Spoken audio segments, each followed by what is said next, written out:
I'll tell you the reason I never was afraid of anything was because the life I was raised up in or grew up in, I didn't, I thought the only way to settle a dispute was with your fist. They had a guy named John Deere that was a great big guy, and he was a bully, and nobody wouldn't work with him.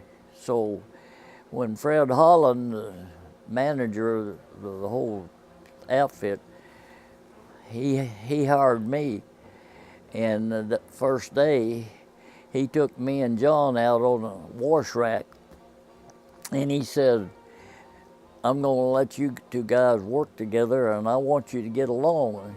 And old John and I shook hands, and old John laughed and said, "Yeah, we'll get along."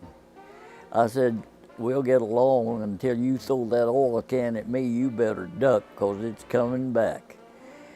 Well, we worked pretty good for about a month, and then one day me and him got into it, and I invited him for a fight.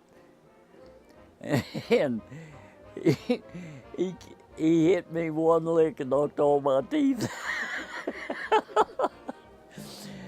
And I was roughnecking all the time. I was pretty salty too. And I just run him out of wind. He'd hit at me, but and I'd boxed for a couple of years, and I knew how to fight. And he'd swing at me and miss me, and I just did that. What he did, I just cut his face up good. And then he got out of wind, and he finally hollered. He said he had enough, and I had enough too. I got fired for that, but the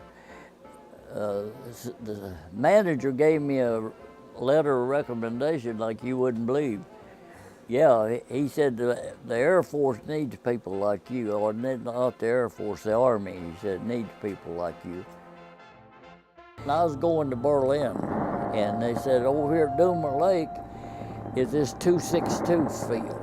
I'd be out there shooting landings and doing single engine and doing that split S and all that stuff. I knew what I could fly.